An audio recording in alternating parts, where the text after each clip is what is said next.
I swear, guys, if these aren't the last days, these at least have to be the days before the last days. These are the days that are going to lead up to the last days. These are setting the stage for the last days. I do believe that, guys, because if we keep going the way that we're going right now, this is a very, very dangerous direction that we're going in. Why do I say that? Because truth doesn't matter anymore. All right. And truth tellers are persecuted. So what does that tell you? That tells me that people can no longer speak what is real because it must threaten somebody. Okay? Because there's something behind the scenes that's weaponizing people and their insecurities, and more than that, their ignorance, to actually actively persecute other people and damn near execute them, because they're executing their character. But what's next? They're going to execute their bodies, because it seems to be the direction that we're moving in, guys. Like I said, the days before the last days, I believe that's where we're going, because everywhere you look, that's what's up. And it's very, very disturbing as somebody who values the truth. Now, this is a true story. When I was a kid, right, couldn't have been more than maybe 11 or 12 years old, I remember I always used to look out of my window because I had a great view of the sky, you know. So at nighttime, I would look out my window and I would always say, God, if you're out there, please show me what I'm supposed to see, not what I want to see. That was my prayer at a very early age. Show me what I'm supposed to see. I only want to know the truth. Now, that is one of the most powerful prayers I believe that anybody can have, because if that prayer is granted, then you have an awesome burden on you to be able to accept that truth. If you are actually able to start seeing the truth of things in the world, even when you don't like them, that shit can drive you crazy, you know, because you won't believe how much we are lied to. And I don't pretend to know everything, but I've seen some things and I've come to realize some things in my life that make me very, very uncomfortable. And these days, I'm seeing that we are going in a very, very bad place. You know, here we're going in a terrible, in a dangerous direction. And I fear more for the kids than I fear for myself, because listen, you know, we're all getting older, you know, but the kids who are coming up now, they have a lot more of this to endure than we ever will. And that's the reason why you hear me saying on these videos, we got to look out for these kids, man. We have to do it now. Why would we leave this fucked up world to these kids to have to fight for it and to reclaim? I understand it can be very romantic, the idea of the Matrix and shit like that, but I think that the best scenario is that you never have to go through that shit. You never have to fight just for your rights. Rights are to be protected. And once you're done protecting them, or you lose in your protection of them, then other people will have to fight to reclaim it. And that's what we're leaving for our children if we keep going in the direction that we're going in now. Why am I thinking about these things? Well, there's many, many reasons why. But right now, I want to talk about Dave Chappelle once again, guys. This is the Gospel According to Mark with a C. He is I and I am he. Just taking some time to tell you exactly what's on my mind. And guys, the ongoing saga of Dave Chappelle.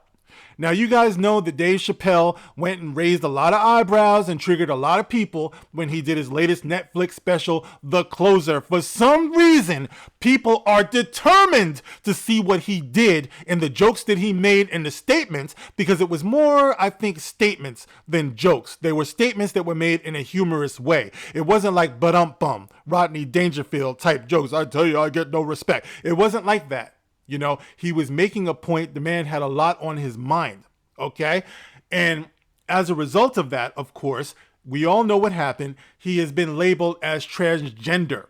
People are nailing him to the cross of transgender persecution, and how what he said somehow opens the door for violence and intolerance towards transgenders. Now, the worst thing that I can think of, guys, that he might have said, because I did watch it, unlike a lot of these critics, I think the worst thing possibly that he could have said was actually true, which is there are two genders, okay? Male and female. And I think that continues to be what triggers these people. or some of these people. I do think, like I said before, your average transgender, I don't think that they necessarily don't get it. I think that this cause is being weaponized and exploited by the cancel mob.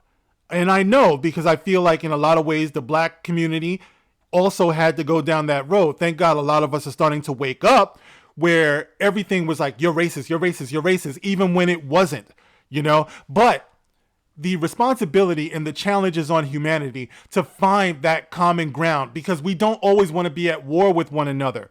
You know, and we do have to realize that we share this planet. We are human beings.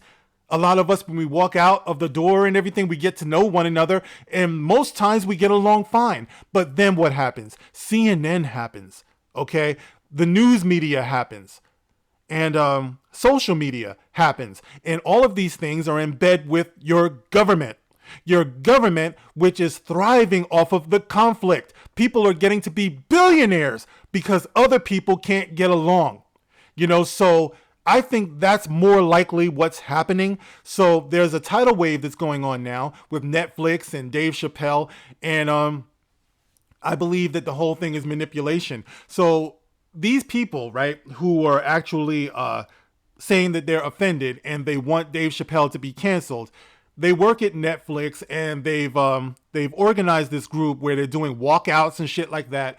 And it's gotten so bad that they have also presented a list of demands onto Netflix. I'm going to get into some of these demands, like they're holding people hostage and shit like that. They have demands, you know? And Netflix, I guess, like, the challenge is on them. Are you going to bow to these so-called demands? Now, you already have some of these executives who are pushing Dave Chappelle under the bus, all right? But if they honor these demands, this shit is going to get real hectic, guys. So I have this article here from Bounding Into Comics. I'm not going to read the whole thing, mercifully, but I am going to get into the list of demands that they have here, okay? So it says here, let me see.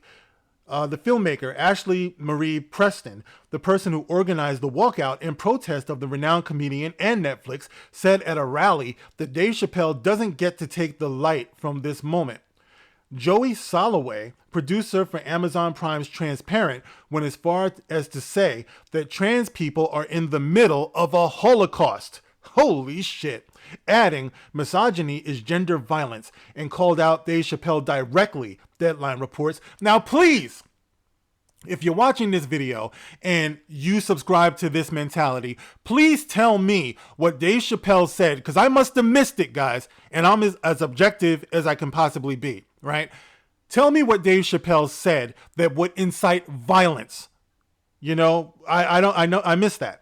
The outlet also reveals that Soloway demanded that Netflix places a trans person on the Netflix fucking board and reportedly planned to call out board members if there is not a change towards equity and leadership options. Look, bro, that's not the way you go about things. You can't demand respect. You can't demand acceptance. You can't demand love, which is the reason why I said I believe, it's just my opinion, that your average transgender does not feel this way. Because your average transgender, I dare say, who's in this society and facing discrimination, granted, and facing persecution, but your average person knows that acceptance, you just can't universally find that, okay? Some people are just never going to like you, okay? And this is coming from the person who dropped the video something like fucking 6 years ago that was entitled, "No One Has to Love You."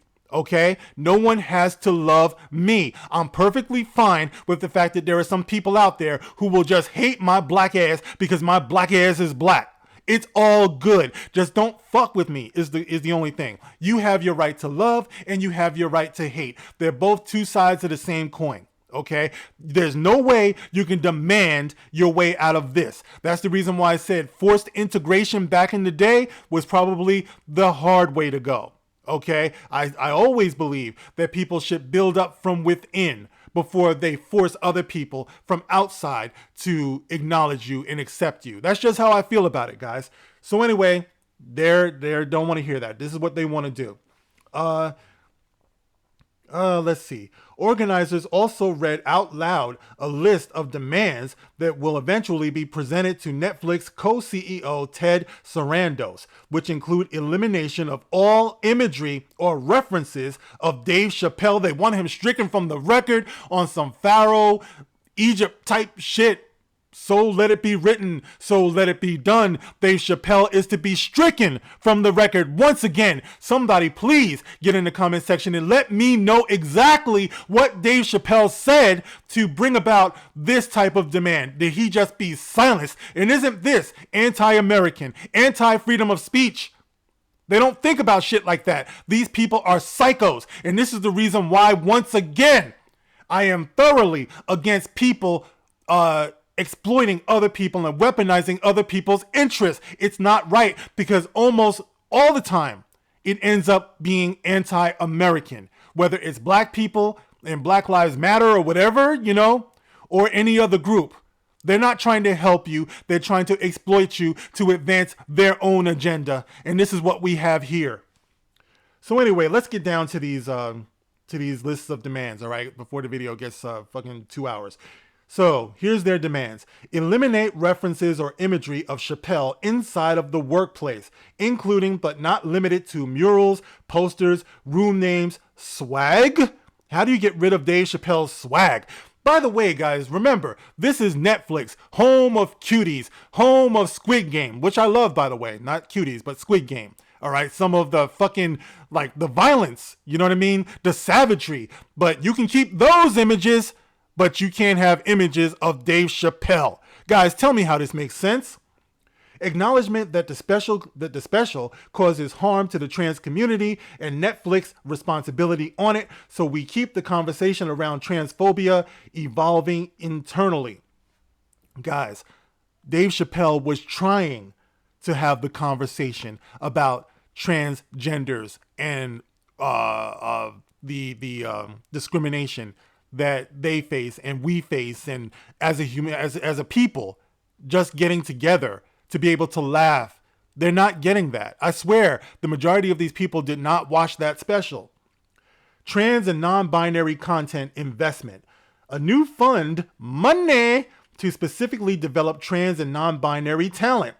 This fund should support both above the line and below the line talent. What the hell does that even mean? I know what it sounds like.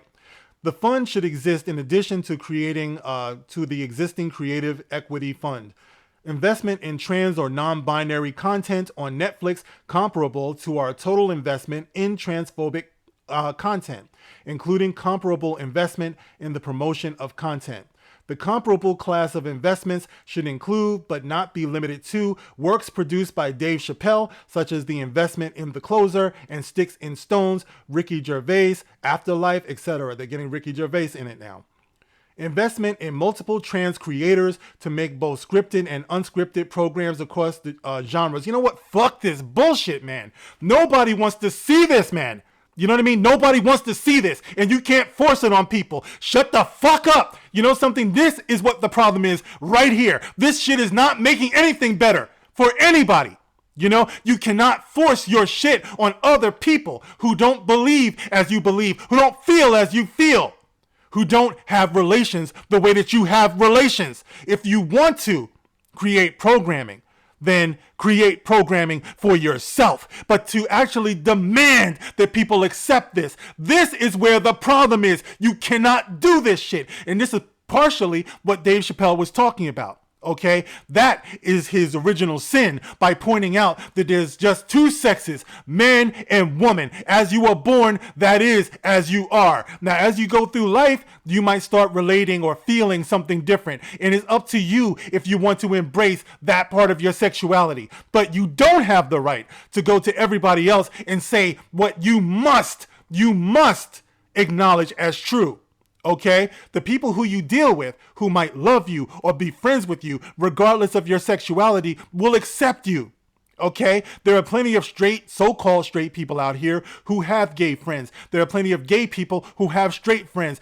Just like anything else, it's that attraction between them. And the attraction doesn't always have to be sexual. You're attracted to their personality. This is the way humanity actually works. You don't get to demand anything. Making a list of demands is, I'll use one of your buzzwords, toxic. It's toxic to any relationship. Okay? But once again, we're living in a world that doesn't respect truth. We're living in a world that rejects truth. Okay? Whether it's in the form of comedy or whether it's in the form of common sense of humor, or a sense of common sense. All right? We just reject it. And that's the reason why Dave Chappelle is going what he's going through, and any other truth teller. You know, whether they're on YouTube, whether it's me, whether it's anything. People just don't like the fact that you're telling the truth. But like I said before, the truth hurts. The truth will set you free, you know, and the truth doesn't give a fuck about your feelings. All right? It's a comedy routine, and it also had elements of observation, and ultimately the story that he was telling about his transgender friend. And once again, I don't understand, but I kind of do understand, because this is where we are, guys. If we're not in the last days, we're in the days before the last days. That's the bad news. The good news is that we can wake the fuck up and take this shit back from these people. Enough. These people are anti-American, they're anti-common sense, and they're anti-truth. And the only way that it stops is when honest people say enough. Enough. Go back where you came from. All right? It is never safe to just fuck up the world for everybody. It's enough. It's enough. Anyway, guys, I rambled long enough. This shit is going on hella long, but you guys, sound off in the comment section. Let me know how you feel about this. As always, you can like, you can share, you can subscribe. I will catch you on the next one. Thank you for listening, guys. This is The Gospel According to Mark with a C. Rock on.